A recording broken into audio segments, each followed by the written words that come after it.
إن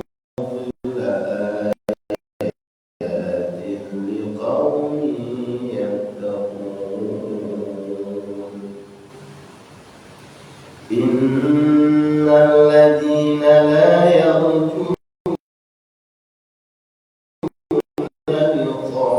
لقاءنا ورضوا بالحياة الدنيا واطمأنوا بها والذين هم عن آياتنا غافلون أولئك مأواهم النار بما كانوا يكسبون إن الذين آمنوا وعملوا الصالحات يهديهم ربهم بإيمانهم تجري من تحتهم الأنهار في جنات النعيم دعواهم فيها سبحانك اللهم وتحيتهم فيها سلام وآخر دعواهم أن الحمد لله رب العالمين صدق الله العظيم.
Susah.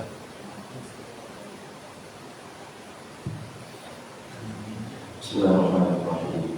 Assalamualaikum warahmatullahi wabarakatuh.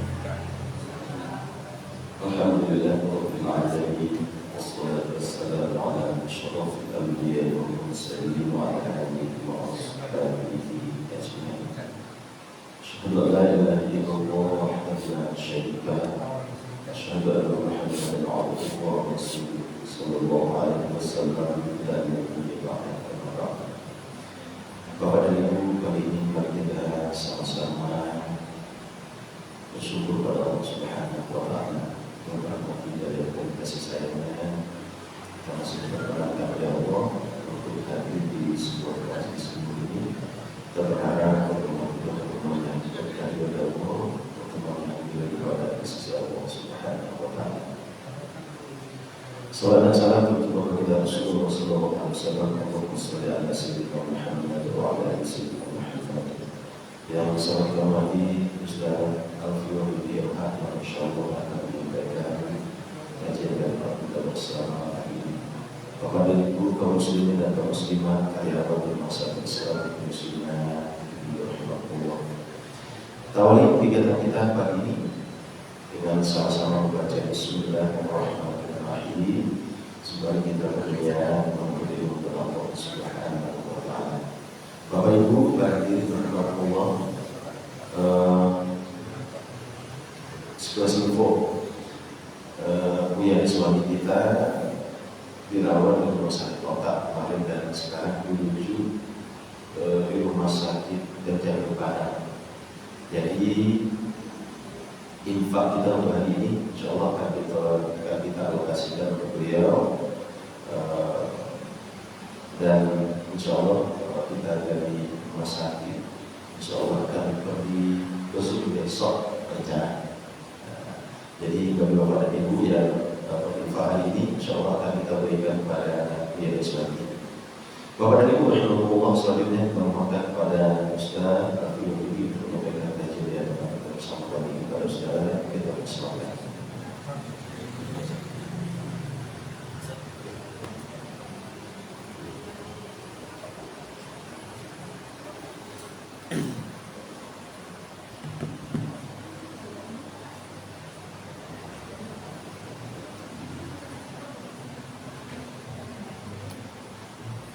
Bismillahirrahmanirrahim. Assalamualaikum warahmatullahi wabarakatuh. Alhamdulillahil wahidil qahhar, al-azizil ghaffar, mukawwiril layli 'alal nahar, tazkiratan li ulil qulubi wal absar wa tadhsiratan li dzawil albabi wal i'tibar. أشهد أن لا إله إلا الله وحده لا شريك له وأشهد أن سيدنا محمدا عبده ورسوله لا نبي بعده. اللهم صل وسلم على سيدنا محمد صلاة تخرجنا بها من ظلمات الوهم وتقربنا من نور الفهم وتوجه لنا ما أشكال حتى نفهم. إنك تعلم ولا نعلم، إنك أنت علام الغيوب وإنك على كل شيء قدير. أما بعد. Yang kami muliakan dan kami hormati kepada Bapak dan Ibu yang insya Allah tidak kami sebutkan satu persatu. Insya Allah pada pagi hari ini kita semua berada dalam rahmat dan kemuliaan dari Allah Subhanahu wa Ta'ala. Kembali ucapan rasa syukur kita sampaikan kepada Allah dengan ucapan Alhamdulillahirabbil alamin. Pada hari ini Allah masih memberikan nikmat terbesar bagi hamba-Nya, yaitu nikmat keimanan kepada kita. Maka bukti iman itu ada, maka kita masih bisa di sela-sela aktivitas dan kesibukan kita masih bisa untuk duduk di rumah Allah Subhanahu wa Ta'ala. Maka nikmat terbesar iman inilah yang mesti selalu kita syukuri. Kata Al-Imam Abu Hanifah pernah ditanya, ayyudzambin akhwafu bisalabil iman. Wahai Imam Abu Hanifah, dosa apakah yang ditakuti dan dikhawatirkan akan dapat menggoyahkan iman seseorang tak kala ia menghadapi sakaratul mautnya? Maka apakah dosa yang ditakuti yang akan membuat iman seseorang itu akan runtuh di detik-detik kematiannya? Maka menjawab Imam Abu Hanifah, dosanya, kata beliau, bagaimana setiap hamba meninggalkan bersyukur terhadap iman yang Allah berikan.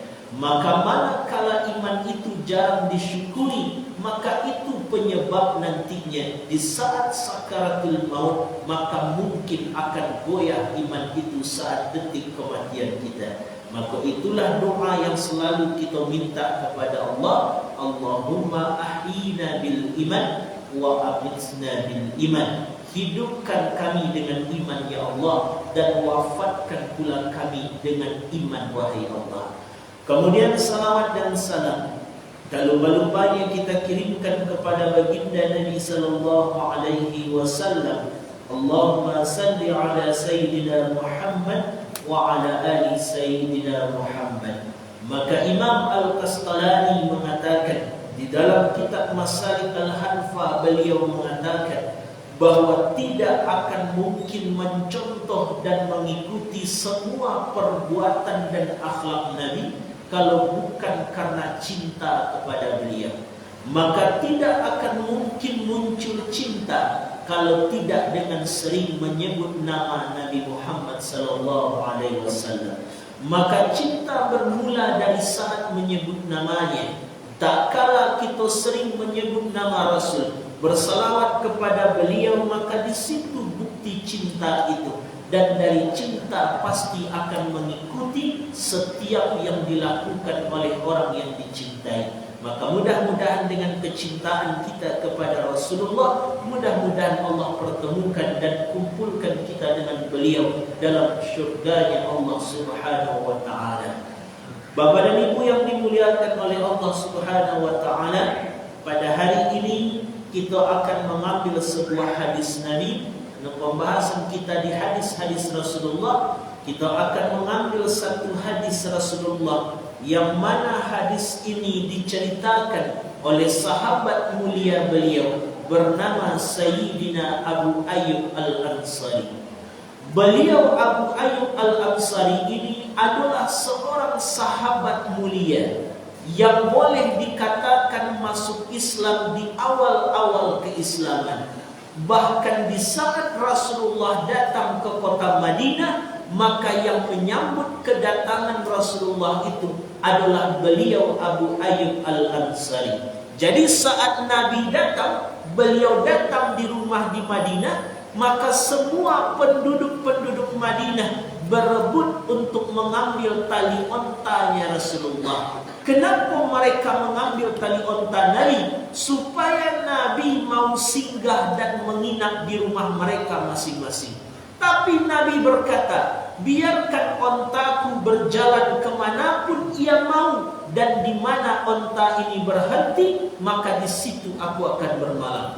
Maka ternyata berhentilah onta tadi di rumahnya Abu Ayyub Al-Ansari, dan disitulah Rasul bermalam di kala itu. Di saat Nabi bermalam, bagaimana penyambutan yang dilakukan Abu Ayyub itu luar biasa. Di saat Rasulullah datang, maka Abu Ayyub Al-Ansari berkata, silahkan kau di lantai 2 wahai Rasul, biarkan aku dengan istriku di lantai bawah. Tapi Nabi berkata, tidak, kalian di atas. Engkau dengan istrimu di atas, biarkan aku di bawah. Akhirnya malam itu, beliau Abu Ayyub dengan istrinya di lantai atas, sementara Rasulullah di lantai bawah. Beberapa waktu kemudian, berceritalah Abu Ayyub Al-Ansari, tidak mau mata kami tidur malam itu ya Rasulullah. Kenapa tidak mau mata kami tidur malam itu wahai Nabi? Mana mungkin kami bisa tidur di atas sementara di bawah ada kekasih Allah Subhanahu wa ta'ala.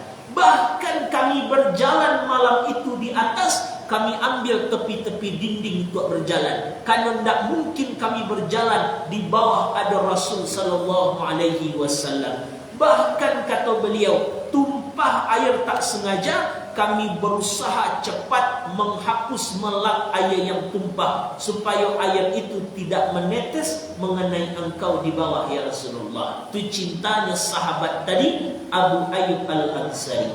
Suatu ketika Abu Ayyub Al-Ansari ini pernah sedang bersama dengan Rasul sallallahu alaihi wasallam.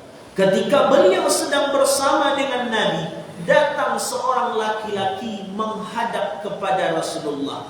Kata laki-laki tadi, "Ausini, berikan aku wasiat ya Rasulullah." Ajari aku sebuah nasihat singkat wahai Nabi, berikan sebuah pesan ringkas ya Rasulullah. Maka menjawablah Nabi, dan Nabi berikan 3 pesan ringkas, yang 3 pesan ini bukan cuma untuk laki-laki tadi yang bertanya, tapi juga untuk kita umat beliau hari ini. Apa pesan ringkas Rasulullah itu? Yang pertama kata Rasul sallallahu alaihi wasallam, "Idza kunta fi salatika fasalli salatan muwaddi'," kata beliau. Apabila kalian hendak menunaikan ibadah salat, maka anggaplah salat itu sebagai salat terakhirmu di hadapan Allah Subhanahu wa taala. Itu pesan pertama Nabi Muhammad. Kalau kau salat, kata Rasul, anggap salat itu salat terakhir. Apa isyarat dari hadis itu?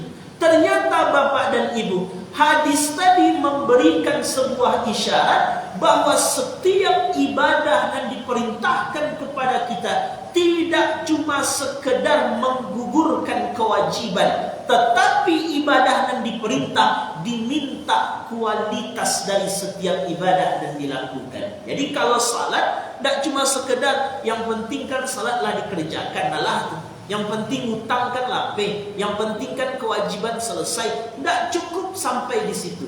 Maka yang diminta oleh Allah dan Rasul, bagaimana ketika engkau salat, maka salatmu itu berkualitas, kata beliau. Bagaimana salat berkualitas? Salah satunya, anggap salat itu sebagai salat yang terakhir. Misal, Bapak Ibu dapat kabar nanti malam jam 2 malam Bapak Ibu meninggal dunia. Waktu kita dapat kabar meninggal dunia jam 2 malam, kira-kira lalu enggak Bapak Ibu ke malam? Enggak, kemana Bapak Ibu ke malam? Apa ibadah saja, ke zikir-zikir saja, ke baca Quran saja. Kita tahu wafat kita jam 2 malam, maka kita bisa menahan tidur kita untuk tidak tidur karena takut jam 2 kita meninggal dunia. Maka orang salat pun begitu juga. Saat mereka menganggap saatnya sedang salat dan belum tentu salat berikutnya akan mereka tunaikan, maka di situ orang tidak akan bermain-main dengan salat yang ia lakukan. Maksud dari bermain-main, lain di lidah, lain di pangana, lain di hati. Kadang kan awak salat kan sering begitu, yang lidah kecek lidah, dan hati kecek hati, dan pangana kecek pangana. Akhirnya bercabang-cabang salahnya, tidak dia sejalan. Kalau sembahyang khusyuk yang berkualitas itu nan diminta kok dapat dari semua jasad tu sejalan semuanya. Tes mau di orang lalu Bapak Ibu. Orang kalau tidur matanya terpejam, maka semua jasadnya pun ikut tidur. Tak pernah kita lihat mata kemudian lalu kaki nak melangkah pasti kemudian saat mata tertidur, maka kaki pun diam, tangan diam. Itu yang khusyuk itu. Makanya kemudian yang disampaikan oleh beliau Rasulullah itu, supaya ibadah itu nikmat, ibadah itu khusyuk dan berkualitas, anggap salat itu sebagai salat yang terakhir. Tidak cuma sampai di situ, kata beliau. Bagaimana lagi? Yang terpenting adalah engkau mengenali siapa yang kau sembah dalam ibadah salat itu. Itu yang terpenting. Makanya di dalam agama kita, awaluddin ma'rifatullah, awal agama itu adalah mengenal Allah. Maka saat mengaji agama, bukan fikih yang dikaji duluan, bukan tafsir yang dikaji duluan, bukan hadis dulu yang dikaji, tapi akidah dan mesti dikaji terlebih dahulu. Karena bagaimana mungkin tata cara fikih kita benar, kemudian pemaknaan ayat tahu, tapi sianan disembah tidak dikenali. Makanya dikenallah bagaimana mengenal Allah lewat kajian akidah. Kan itu yang kita kaji. Ada kajian akidah di sini. Ikutilah kajian akidah. Semakin seseorang mengenal Allah, semakin nikmat ibadah yang dilakukannya. Silakan cek rukun Islam Bapak dan Ibu. Rukun Islam yang pertama itu kan syahadat, baru kemudian salat, baru kemudian puasa, baru zakat, baru haji. Kenapa rukun Islam itu tidak salat yang pertama? Padahal di hadis Nabi, salat itu tiang agama. Kok tidak salat yang dulu? Kok syahadat dulu? Ternyata kata para ulama, dalam rukun Islam yang pertama itu adalah akidah, kata beliau. Kenal dulu dengan asyhadu an la ilaha illallah, tidak ada Tuhan yang disembah. Kenal dulu siapa Tuhan yang tidak disembah kecuali Allah. Kenal dulu siapa Tuhan tempat kita meminta, tempat yang diibadahi, tempat yang disembah itu. Kenal dulu, ketikalah kenal baru ingat, kata Allah. Jadi kenal dulu baru diingat. Kemudian tidak akan mungkin muncul ingat kalau tidak kenal. Sama lah ada ibu dulu. Ibu takkan akan aja apa sejak bila ibu takkan aja apa? Kan sejak kenal japa. Sebelum kenal japa takkan aja apa? Tak tahu pun tidak. Maka Allah pun pada itu juga sulit pun mencari salat khusyuk. Bahas salat tu supaya ia takana kami ke Allah. Pertanyaannya lah, kenal tak Allahnya? Itu dulu. Karena berapapun sulitnya kita mengaji salat khusyuk, harus medeko. Kalau tak kenal dulu dengan Allah, maka sulit untuk mengingat Allah dalam ibadah. Makanya kajian pertama itu adalah akidah dulu. Lewat apa mengenal Allah? Kenal Allah tu tak mungkin dia mengenal awak. Kalau awak kan nampak, kenal ibu bapa dengan sianu tu, kenal. Kenapa kenal? Dek nampak bentuknya, nampak jasadnya, nampak wajahnya, nampak ini itunya. Kalau jo Allah bagaimana kenalnya? Allah tu nak nampak. Allah tu nak berwujud. Allah tu tak berupa pada kita. Maka bagaimana cara mengenalnya? Mengenal Allah bukan dengan zatnya, tapi lewat sifat-sifatnya. Dikenallah, dirumuskan oleh ulama dengan sifat-sifat Allah, dan dikenal dengan akidah sifat 20 namanya. Itu dan sifat 20. Itu dan dikaji-kaji orang dulu. Wujud, kidam, baqa, mukhalafatul lil hawadis, qiyamuhu bin nafsi, wahdaniyah, qudrat, iradat, sampai mutakalliman. Semakin kita faham sifat 20, semakin orang akan kenal dengan Allah Subhanahu wa ta'ala. Ambil contoh dulu. Allah tu bersifat wujud yang pertama. Apa arti wujud? Ada. Kita ada, Allah pun ada. Apa beda ada awak je ada Allah apa ada? Allah kan ada. Ada tak Allah apa? Ada. Awak pun? Bapak ibu ada atau tak? Kok ragu ni jawab? Kalau tak ada tu musuh lah. Musuh duduk kiri sana. Ada apa tidak? Ada. Kita ada, Allah pun ada. Apa beda ada Allah dengan ada kita? Nanti dibagi dalam kajian akidah. Ada wajibul wujud, ada mungkinul wujud. Yang wajibul wujud itu sesuatu yang mesti ada dan mustahil tidak ada. Berarti maksudnya adalah Allah. Allah itu kan mustahil tidak ada. Kalau Allah tidak ada, berarti itu bukan Allah. Karena Allah itu wajib ada. Sementara mungkinul wujud boleh jadi ada, boleh jadi tidak. Berarti siapa maksudnya? Awak manusia. Awak kan boleh jadi ada, boleh tidak. Andai pun tidak Allah ciptakan, Allah tidak akan rugi. Andai diciptakan pun Allah tidak akan untung. Jadi kita kok boleh jadi ada, boleh jadi tidak. Maka dalam makna adanya makhluk dibagi dua, tabi'i dan akli. Ada tabiat, ada kebiasaan, ada akli, akal. Supaya mudah memahaminya. Merasakan bahwa Allah itu benar-benar ada. Maka Imam Ibnu Athaillah mengatakan, pandanglah dunia ini sebagai sebuah pelajaran, maka engkau akan merasakan Allah itu benar-benar ada. Kita lihat contoh. Api, apa sifat api Bapak tadi? Biasanya kan panas dan membakar. Setiap disebut api pasti panas dan membakar. Ketika disebut api panas dan membakar secara kebiasaannya, maka kemudian akal berpikir, kalau memang api yang membakar, kok ada Nabi Ibrahim dilempar ke dalam api tapi tak terbakar sehelai rambut pun. Berarti yang membakar itu bukan api, tapi ada yang membuat api. Siapa itu? Allah berarti. Dicari pula air. Air tu apa gunanya? Kata peneliti mengatakan, orang kalau tidak minum 1 pekan bahkan 1 bulan bisa meninggal dunia. Biarlah nak makan 1 bulan, tapi jangan sampai tidak minum 1 bulan. Karena minum melepaskan dahaga. Maka di saat kita memikirkan air yang membuat lepas dahaga, air yang membuat hidup, terfikir ada Ashabul Kahfi 300 tahun tidak minum tapi tetap hidup 300 tahun. Berarti yang membuat hidup dan yang melepaskan dahaga bukan air, tapi ada yang membuat air. Siapa itu? Allah. Itu nak dipandang dunia ini. Banyak dipandang. Makanya Imam Ibn Athaillah, perhatikan dunia itu, ambil pelajaran, membuktikan dan merasakan Allah itu ada. Misal, ambil makhluk lain, nyamuk misalkan. Nyamuk itu apa ini? Bukan ketik itu. Matanya gadang atau ketik. Kalau badannya ketik, matanya juga kecil. Tapi mata nyamuk yang kecil itu di malam hari, lah kalam lampu ndak idui, tahu jonyo di darah nan kadisapnya. Sementara mata awak gadang tiba hari kalam, tak tentu ke mak belakang ke kiri.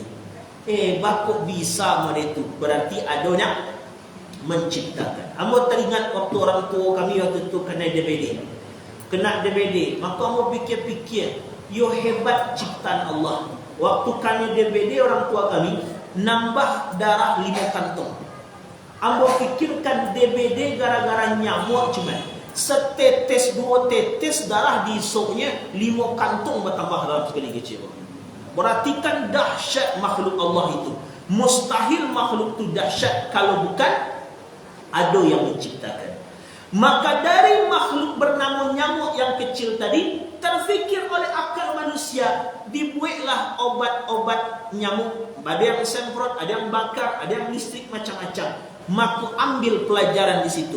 Berapa manusia yang makan dari hasil menjual obat nyamuk tadi? Gara-gara satu makhluk Allah bernama nyamuk saja. Nyamuk yang segadang ujung jari, tapi makan ratusan manusia dari situ selahnya. Maka itulah hebatnya yang menciptakan nyamuk, yaitu Allah.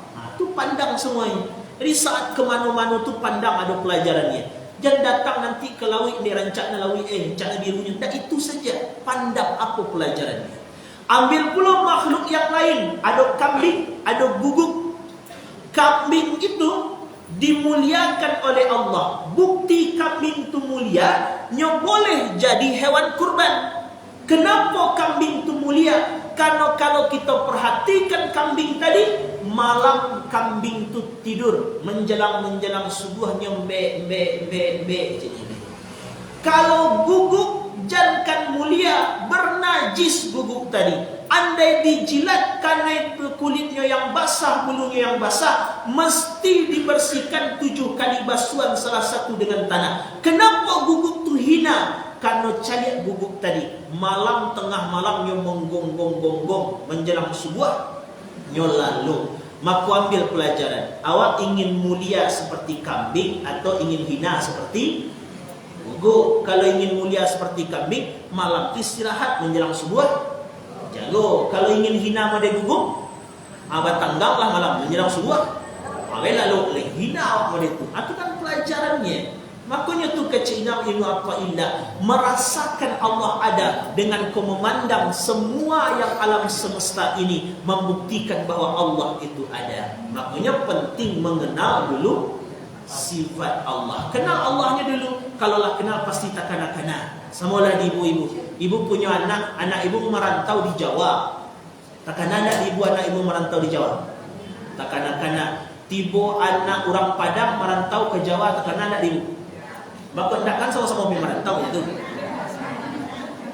Karena anak awak kenal, anak orang Padang itu kan tak kenal. Makanya kalau kenal tak kenal indah, no tak kenal, kan bukti bahwa ingat itu muncul karena kenal. Saat kemudianlah kenal, kemudianlah ingat, maka orang kalaulah selalu ingat dengan Allah, ndak do yang barik kerajo dikerajokan. Samalah pada ibu dulu, kenal ibu jawab, ingat ibu jawab, muncullah di situ rasa nikmat kasih sayang. Tak ada nak balik ni. Cubalah ibu tes. Dulu waktu ibu sebelum menikah, itu subuh jago ibu semayang. Sudah jago subuh kok kalau lalu balik. Kok beko kau menyuci, kok beko kau mengamas barang. Tiba ibu lah menikah japa, alun subuh lah jago ibu. Apalagi ibu yang dinas-dinas pagi belum. Jam tampek lah bangun, nyuci lah, cipi yang siap makan segala macam. Tapi pernah tak tawaco ibu? Kok modeko balik menikah yang menyasar menikahnya? Pernah tak? Kan tak pernah. Kenapa tak pernah? Karena biasanya kalaulah kenal lah ingat tu biasanya di hati letaknya. Anak dek tak kena dek anak tu lah di hati letaknya. Maka kini kalau Allah tu lah di hati lawak kini tak kena donan barik dan dikerajakan. Sama ibu tadi. Bako ibu tak pernah menyabui barik na bini balaki mah ibu. Kalau madeko laki barik lah, kan tak pernah ibu menyabui barik karena ibu menjalaninya dengan hati. Maka orang kalau laijo hati lojo Allah, takkan mungkin berat lagi. Takkan mungkin kemudian salat terasa berat, ibadah terasa berat kalau dia menjalani dengan hati. Tapi hati itu baru akan ingat, baru akan merasakan Allah itu ada di hati. Kuncinya dikenal tadi. Makanya kenal dulu. Banyak yang akan dikaji itu. Ansulah ngaji wujudnya dulu, kidamnya dulu, bakalnya dulu, mukhalafatul hadis, qiyamu binafsi, wahdaniyah. Itu untuk Allah SWT itu. Dari kudrat iradat ilmu hayat sama basar kalam, itu untuk menyadar-nyadarkan awak itu semua. Untuk menyadar-nyadarkan awak. Kudrat, kuasa, iradat, berkehendak. Apa buktinya kuasa Allah? Kuasa itu yang berkuasa Allah, bukan kita. Buktinya nampak ketika awak nanti sakit tu bukti bahawa kuasa tu bukan awak yang punya, tapi Allah. Kini kan awak dihormati orang kan dek lagi berkuasa. Cubalah nanti kalau nak berkuasa, sudah nak berkuasa, kemudian tak taluk tagak, duduk di kursi roda saja, jangan kali sapo orang mencari sudah hendak kuat. Kalau kini dek kuasa itu sedang dititipkan, itu menyadarkan bahawa yang berkuasa, yang berkehendak bukan kau, tapi Allah yang mengajarkan. Maka orang kalau ngaji akidah tadi kenal dengan Allah, semakin nikmat ibadahnya, khusyuk ibadahnya. Bukti nikmat ibadah, sama jawab makan nasi. Makan kalau lama menikmat, bertambah kendak, tambah. Ibadah kalau nikmat, bertambah ibadahnya. Tapi kalau ibadah masih terasa berat, belum nikmat. Penyebab cuma satu, belum kenal Allah tadi. Itu kata Rasulullah. Bagaimana supaya ibadah berkualitas? Kata Nabi, anggap ibadah sebagai ibadah terakhir. Kenali kemudian siapa yang disembah. Kemudian yang ketiga, cari hikmah di setiap ibadah yang dikerjakan. Apa contoh misalnya? Kita ambil contoh orang sedang haji atau umroh lah. Orang sedang haji atau umroh ada ibadah namanya sa'i. Berjalan dari Bukit Safa sampai ke Bukit Marwah. Tiba di Marwah, balik ke Safa. Tiba di Safa, manga Allah suruh awak balik-balik oleh itu. Dari Safa tiba Marwah, Marwah balik Safa, Safa tiba Marwah. Sudah tujuhlah, sudah. Manga sebenarnya. Maka ada hikmah yang ingin Allah sampaikan saat kita beribadah datang ke situ. Apa hikmah ibadah sa'i? Bermula sa'i itu dari Ibunda Hajar. Ibunda Hajar tinggal sendirian dengan anak kecilnya di antara dua bukit Safa dan Marwah. Suami jauh, orang tak ada, kampung pun juga tak ada, cuma berdua dengan anak kecilnya. Kira-kira Bapak dan Ibu, kalau itu nan terjadi, apa rasa tiap kira-kira? Kan bercampur-campur rasa hati. Takut. Kenapa takut? Awak cuma berdua je anak bayi ya. Suami jauh, orang tak ada. Kok tiba ke binatang buas, kok tiba ke orang jahit awak di padang pasir kok. Kan bisa saja rasa takut. Khawatir. Kenapa khawatir? Suami jauh, tak ada kabarnya. Tak malu kali chat, tak malu kali telefon, tak tahu. Mana dulu tak ada chat, tak ada telefon. Tahidinya tak khawatir. Sedih. Apa yang disedihkan? Sedih di saat anak hawi menangi-nangi kehausan, air tak bertamu-tamu. Maka bercampurlah perasaan Ibunda Hajar. Takut ia, sedih ia, kemudian khawatir juga ia. dalam perasaan yang tiga tadi, khawatir, takut, sedih, berjalanlah Ibunda Hajar berangsur-angsur mencari air. Dalam perasaan takut, sedih, khawatir. Maka saat orang berangkat ibadah ke situ, maka saat dalam pelaksanaan sa'i pun, apa hikmahnya? Bawakan perasaan Ibunda Hajar ke dalam diri masing-masing, tapi bukan lagi mencari air, tapi mencari ampunan Allah Subhanahu wa ta'ala. Mulai melangkah dari Bukit Safa, maka ingat di situ, ya Allah, adakah Engkau ampuni dosa ambo ke ya Allah? Takut ambo kok pulang ambo dari Mekah ke yang dosa ambo ndak jom kau ampuni ya Allah. Khawatir ambo ya Allah, pulang ambo dari ibadah umroh kok ndak berubah jo akhlakmu kepada Engkau ya Allah. Ndak berubah bertambah je ibadah ambo ya Allah. Sedih hati ambo ya Allah, andai dosa ambo belum kau ampuni, amal ambo belum kau terima, ambo belum tentu bisa balik kemari untuk beribadah ya Allah. Sedih ya Allah. Perasaan tu dan dibawa berjalan dari Bukit Safa ke Bukit Marwah. Kira-kira kok kira-kira saja. Andai di zaman Ibunda Hajar tu ada HP pada kini, suami jauh, awak tinggal jo anak bayi di sini, manangi-nangi awih ayah nak bersobong. Kemudian awak tinggal berdua, ko ada binatang buas, ko ada anyolah, oyo mana berdua saya tinggal di sini. Lalu di saat perasaan takut, khawatir, sedih tu, kira-kira ko ada apa Ibunda Hajar dulu sempat Ibunda Hajar foto-foto cari bunda. Sempat apa tidak? Tidak kesempat. Maka orang saat ibadah sa'i, kalau dibawakannya perasaan takutnya, sedihnya, khawatirnya saat berjalan dalam Bukit Safa ke Bukit Marwah mencari ampunan Allah, takut ibadah tidak diterima, takut ampunan tidak didapatkan, sedih andai tidak bisa kembali datang kemari, maka di saat orang membawa itu dalam ibadah sa'i, tidak kesempat orang berfoto-foto sedang sa'i itu. Sama Ibunda Hajar tadi, tidak kesempat. Mana mungkin sempat foto-foto ampunan Allah yang awak cari di situ. Tapi apa buktinya? Silahkan cek, adakah orang yang menangis ketika ibadah sa'i? Sa'i nak ada orang lagi. Padahal mencari Kaabah orang menangis. Oi, kok Kaabah tu mah habis tangi mencari. Tapi kalau sa'i, tidak ada. Berombongan pai, surang di muka. Inna Safa wal Marwata. Dah lo kafe itu lagi. Apa yang dibawa pulang? Lah terbayang tak sa'i itu ibadah terakhir kita. Sudah sa'i apa lagi apa ni? Kan tahallul le potong rambut. Sudah sa'i tahallul. Sebelum sa'i kalau umroh ada ihram, ada tawafnya. Sudah habis hari itu ibadah rukun payak ke Madinah. Kalau tak pulang lagi ke kampung halaman. Itu yang kau dibayangkan ya Allah. Ku ibadah rukun kamu terakhir ya Allah. Apakah lain kau terima ibadahmu sejak kamu ihram ya Allah, sejak kamu tawaf tadi ya Allah? Adakah kau terima kamu datang kemari dengan ibadah ya Allah? Adakah kau ampuni dosamu ya Allah? Kau terakhir ibadahmu ya Allah. Selesai dari sa'i kamu tahallul, sudah kau pulang lagi ya Allah. Alun tahu balik kemari ya Allah. Lain kau ampuni apa tidak ya Allah? Maka tidak kesempat orang foto-foto sedang sa'i itu.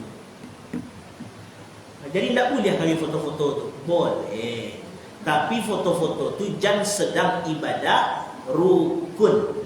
Lah siap dari ihram sampai tahallul. Kan siap rukun umroh itu, pulanglah ibu ke hotel. Tukar baju, malah saja pintu hotel kau foto sampai ke awak nanti tujuh orang.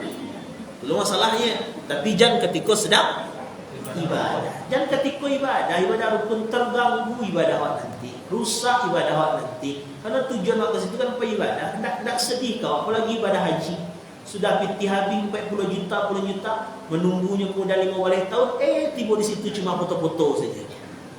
Kan rugi awak. Harta habis, waktu habis menunggu, kemudian pahala juga tidak didapatkan. Makanya itu penting. Makanya kunci di awalnya tadi dia balik. Kunci di awalnya mengenal Allah. Kalaulah kenal je Allah, ingat nikmat. Kalaulah ke Allah, siapa mana tu, tak mungkin yang lain-lain tu ingat di saat beribadah kepada Allah. Itu pentingnya mengajilah kajian akidah mengenal Allah, ngaji fikih untuk tata cara menyembah Allah, kemudian kaji tasawuf untuk mengkoneksikan hati dengan sia dan disembah.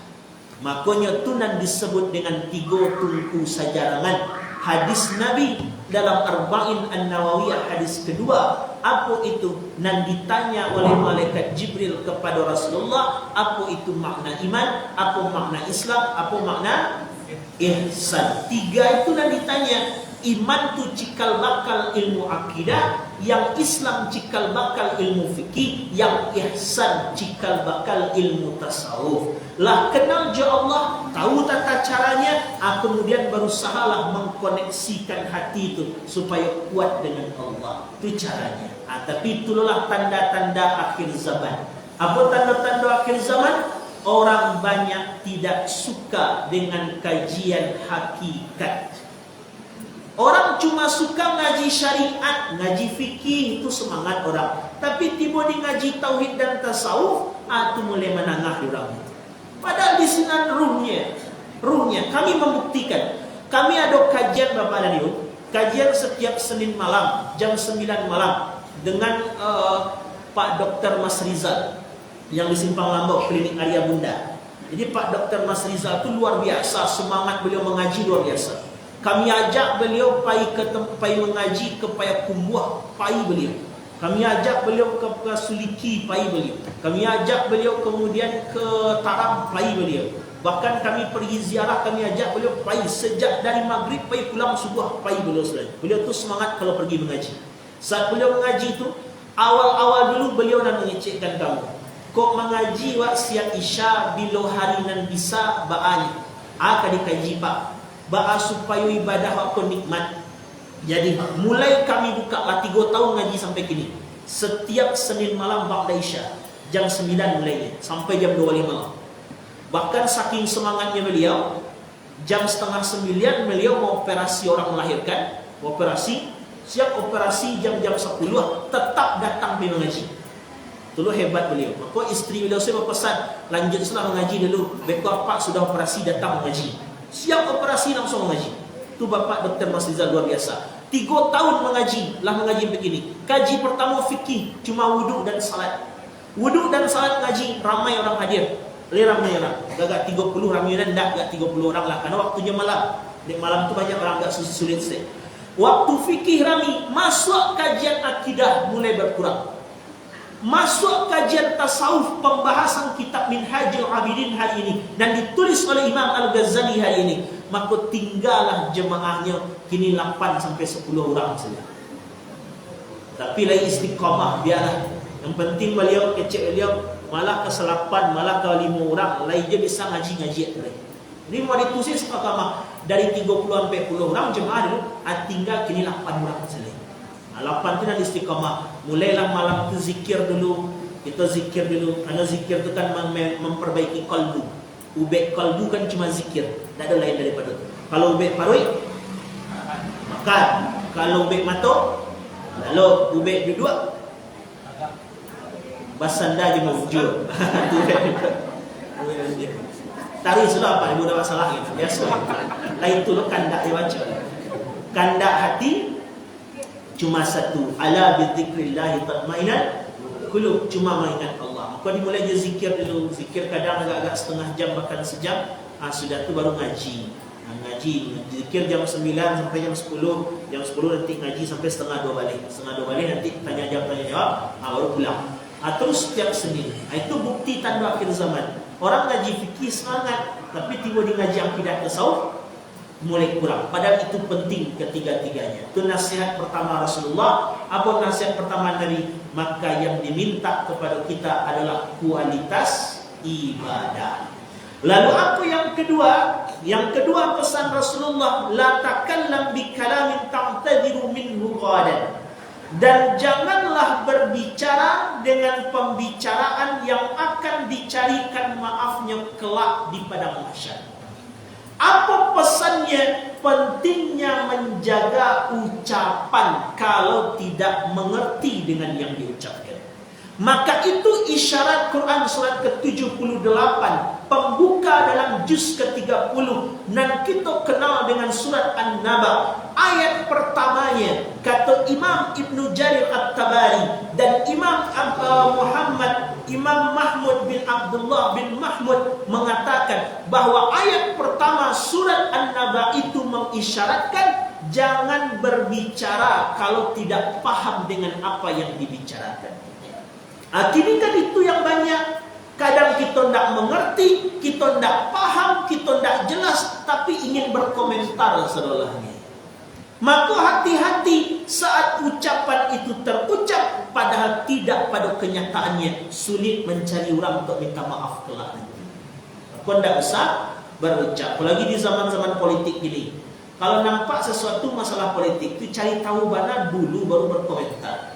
Kemarin itu ada salah satu calon presiden, kita tidak sebut namanya. Ada fotonya di media sosial. Fotonya di media sosial, di belakang beliau sedang duduk minum. Di belakangnya ada lemari. Lemarinya berisikan minum-minuman keras. Jadi waktu nampak beliau duduk di belakang ada minum-minuman keras, mulailah orang berkomentar di media sosial. Ada yang mencela, ada yang menghina, ada yang mengumpat, ada macam-macam lah macamnya. Tapi ternyata foto yang tadi adalah foto yang sudah diedit oleh orang.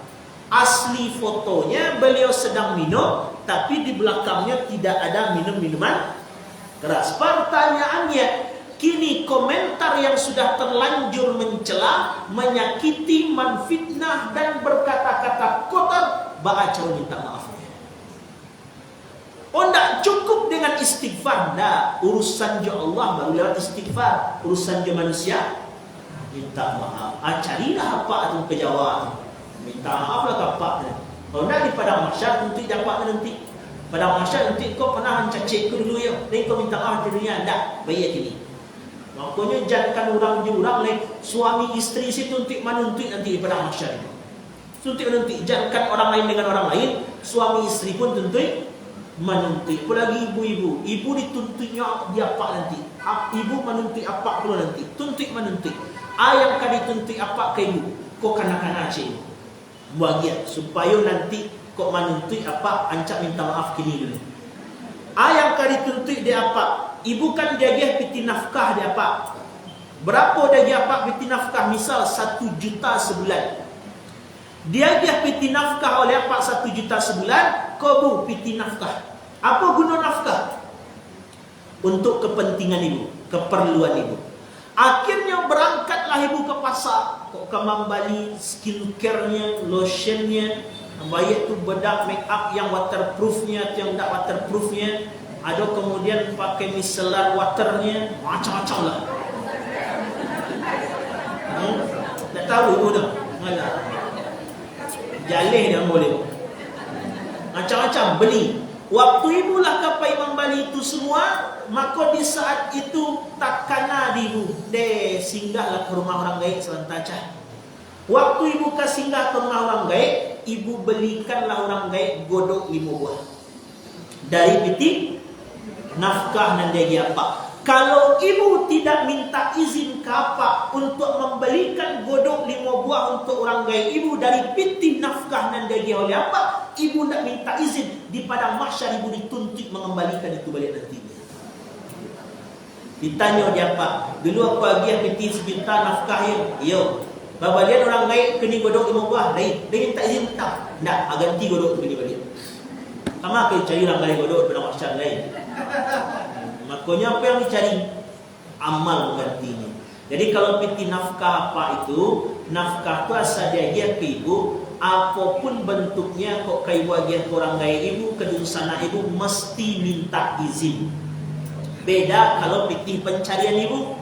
Kalau piti pencarian ibu tidak masalah. Iko kan yang jadi masalah piti nafkah. Tu yobana kajinya tu iya, bukanlah nanti dalam fikih nikah, dalam kitab-kitab fikih. Ibu tu kami siang dituntut apa? Tu kami tidak bisa nuntut apa? Jangan dituntut ibu lo apa boleh.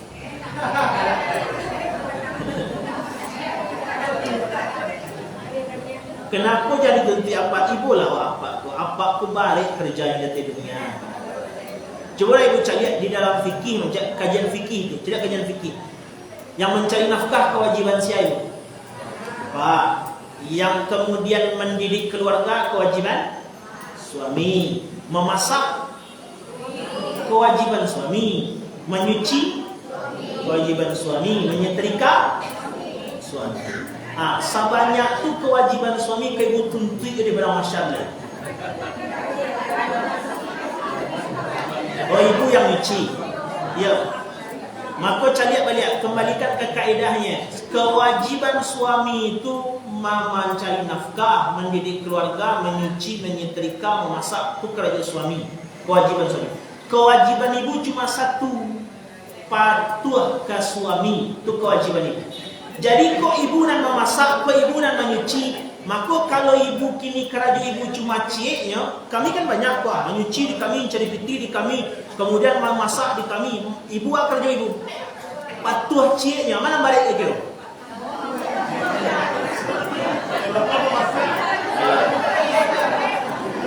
Carilah balik contohnya. Naklah mau ibu mengalah. Makanya kemudian tugas ibu, kewajiban ibu di agama itu cuma patuh ke suami. Kalau kami mencari nafkah, masak, menyuci, menyetrika macam-macam. Tapi katakanlah balik kewajiban ibu patuh ke. Jadi saat apa menyuruh cuci kain je, apa cuci, masak. Setrika ke capak setrika ibu, masak ibu. Jadi ibu memasak, ibu menyuci, ibu menggosok, ibu mengamanah. Itu bukan kewajiban ibu, tapi dia bukti patuh ibu ke suami.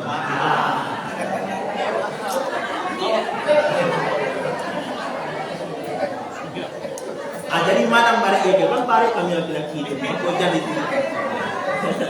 Nak ikhlas ibu, nak ikhlas ibu. Hilang dari ibadah. Itulah sulitnya nanti. Jadi mau dia tuntik menuntik nanti. Jadi bisa tuntik bisa. Ayat kayak ibu tuntik kapak. Misal apa tu nyawa rezeki.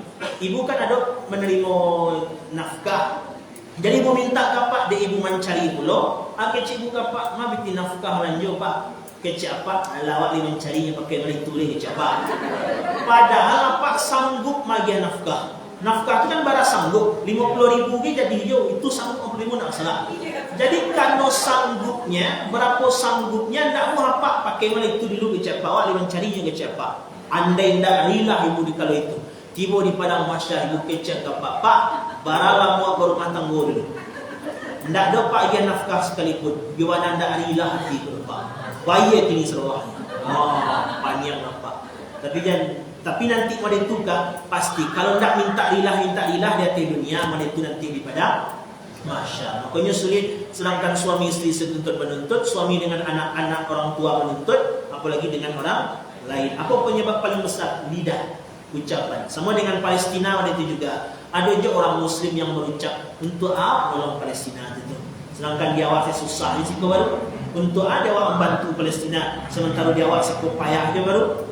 Ada pula yang menyalahkan Palestina gara-gara Hamas bagak-bagaknya nyerang Israel, ratusan mati situ, ribuan mati orang Palestina. Ada yang menyalahkan Palestina, ustaz yang mengecil. Cik beliau mengadu orang Palestina ke situ, hijrah dari Nabi hijrah ciknya. Kalau tidak mau membantu diam saja. Karena nanti takut ucapan itu dipertanggungjawabkan di hadapan Allah dan Rasulullah. Kan Palestina itu yang dibela mereka kan bukan tanah mereka, tanah umat Muslim. Disitulah Nabi Isra Mi'raj, di situ Nabi Mi'raj menerima perintah salat, di situ para nabi-nabi banyak lahir dan datang, di situ mazhab kita Syafi'i, Imam Syafi'i lahir di kota Gaza, Palestina. Belum dengan kemudian para nabi-nabi banyak hidup di situ.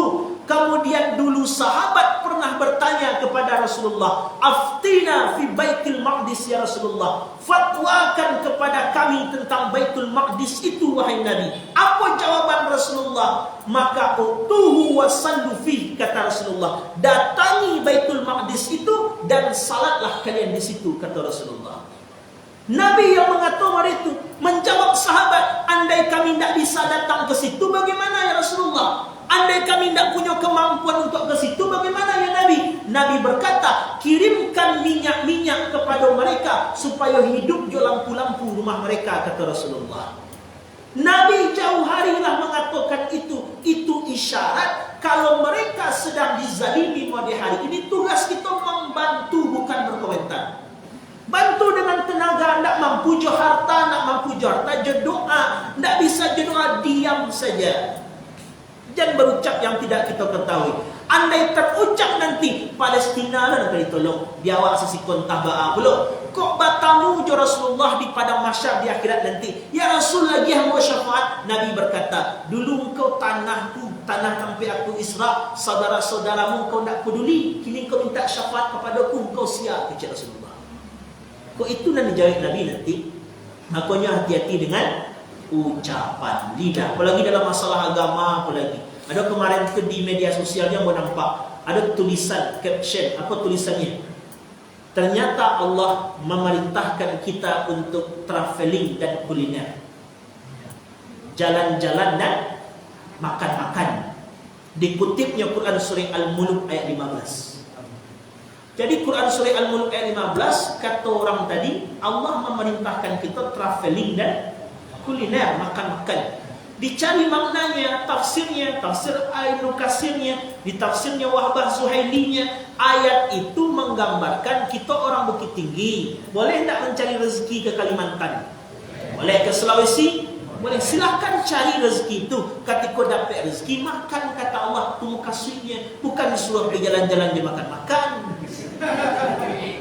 Kok iya kau pergi jalan makan-makan sudah macam mana? Akan itu berbicara. Kemarin ada pula satu lagi, la ikraha fid din, tidak ada paksaan dalam agama. Ayat itu kan maksudnya kalau ada orang lah diajarkan Islam, orang kafir inginnya masuk Islam, terima. Kalau tidak inginnya masuk Islam, tidak boleh dipaksa. Kata dalam video tadi menggambarkan la ikraha fid din, maksudnya tidak boleh suami memaksa anak istrinya belajar agama.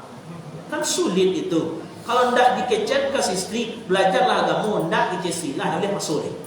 Akan bahaya. Jadi kalau tidak mengerti, tidak usah berucap. Hati-hati dengan itu. Terakhir Bapak dan Ibu terakhir kecil Nabi, kata Nabi yang terakhir, wa ajmil ya'sa mimma fi yadayn nas, dan jangan gantungkan harapanmu kepada manusia. Karena setiap harapan yang digantungkan kepada manusia pasti akan kecewa. Cukup gantungkan hanya kepada Allah saja. Ambo pernah merasakan kecewa itu dulu. Waktu itu kami baru ceramah, baru dakwah. Kajian lah di Masjid Agung waktu itu. Selesai kajian di Masjid Agung, salat Isya, salat sunat, ada Pak Haji sudah. Pak Haji itu berpakaian gamis putih, gagah Pak Haji itu. Basalam jawab pas kepulang. Disalibnya pitih 300.000. Senang hati. Bulan yang akan datang, waktu ambo sedang ngaji di atas meja mendekini, di atas kursi mendekini, apa ngana ambo nak muncul? Tiba nak Pak Haji tu, tiba nak Pak Haji, tiba nak Pak Haji. Dicari, nampak Pak Haji tu di sini. Aku ada harapan tu. Patang 300, kini 300 lagi. Jadi salat Isya, siap salat Isya, salat sunat. Kemarin kan basalam je Pak Haji kan siap salat sunat. Jadi dia awalnya siap salat sunat, cari Pak Haji tu. Oh, sembahyang Pak Haji tu rumah. Biarlah dulu, tungguan dulu. Ada duduk saja dulu. Lah sudah Pak Haji tu sembahyang, wak tamui Pak Haji. Lai sihat saya Pak Haji, kecewa. Kironya basalam kosong dah desa. Kecewa mau mengecek sudah tu. Kok tahu Pak Haji nak kemagi, Pak Haji dah tungguan Pak Haji sudah sembahyang. Itu kan kecewa. Kenapa? Karena bergantung kepada manusia. Tak usah gantung ke manusia. Gantung ke manusia kecewa, gantung ke harta akan sirna, gantung kepada jabatan akan musnah. Cukup gantungkan hanya kepada Allah saja. Kalaulah digantungkan kepada Allah, maka di situ Allah dan para malaikatnya akan bersiap untuk memberikan yang terbaik dalam hidup kita. Itu 3 pesan Rasulullah dalam hadis. Yang pertama, jadikan salat sebagai ibadat salat yang terakhir. Berarti yang diminta adalah kualitasnya. Semakin salat berkualitas, semakin hidup ditolong oleh Allah. Karena janji Allah, wasta'inu bis-sabri was-salat. Kalau engkau punya masalah, minta tolong. Lewat apa minta tolong ya Allah? Pertama, sabar. Sudah sabar ya Allah, lewat salat. Perintahnya disebut wasta'inu, maka permintaannya berubah kalimat menjadi nasta'in namanya. Di mana waktu membaca nasta'in? Cuma di dalam salat iyyaka na'budu wa iyyaka nasta'in. Semakin salat berkualitas, semakin pertolongan Allah datang. Dan yang kedua, jangan berucap kalau kita tidak mengetahui, dan hati-hati dengan ucapan. Dan yang ketiga, jangan gantungkan hidup kepada selain Allah Subhanahu wa taala. Itulah pesan yang dipesankan oleh Rasul sallallahu alaihi wasallam, diceritakan oleh sahabat beliau Sayyidina Abu Ayyub Al-Ansari. Mungkin itulah apa dan Ibu bisa kami sampaikan pada hari ini, dan juga minta rilah kapak yuk, minta maaf kapak supaya tidak tutui manutui nantinya. Mungkin sekian apa yang bisa kami sampaikan. Al-Fatihah ta'afidullah. Allahumma salli ala Sayyidina Muhammad wa ala ali Sayyidina Muhammad. Assalamualaikum warahmatullahi wabarakatuh.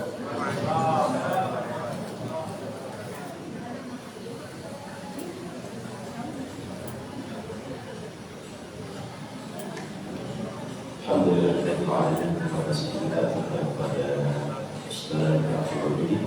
Mudah-mudahan apa yang disampaikan waktu hari bisa kita pelajaran dan bisa kita amalkan kehidupan kita sehari-hari. Demikian pertemuan kita. Subhanallah wa bihamdihi, asyhadu an la ilaha illa anta, astaghfiruka wa atubu ilaik. Alhamdulillah Rabbil Alamin. Assalamualaikum warahmatullahi wabarakatuh.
Bocorannya tidak terdeteksi gitu Pak.